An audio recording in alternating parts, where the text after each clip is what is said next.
Hi guys! Good morning!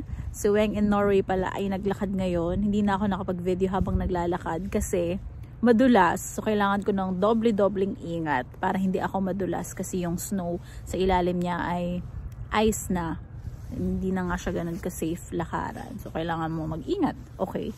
At lumabas nga pala ako kasi nagpaaraw ako. Iba na ako ngayon sa mga nakakakilala sa akin dyan. Nagpapaaraw na ako. Hinahanap ko na ang araw. Kasi dito sa Norway, kapag winter, like this time, ay yung sun, mabilis lang siyang mag-set. So mawawala siya agad. Nagtatago agad siya. So as much as possible, gusto kong maarawan kahit konti lang. Kasi nga, makulangan na ako sa vitamin D at kailangan natin yan naturally from the sun, 'di ba? Sa Pilipinas nagtatago pa ako sa araw, talaga magpapayong ako kahit diyan lang ako sa tindahan or maglalakad lang ako ng malapit, kailangan nakapayong ako, 'di ba? Akala mo naman kaputian. But anyway, dito nga is hinahanap siya ng mga tao, kaya marami din ang mga naglalakad-lakad ngayon.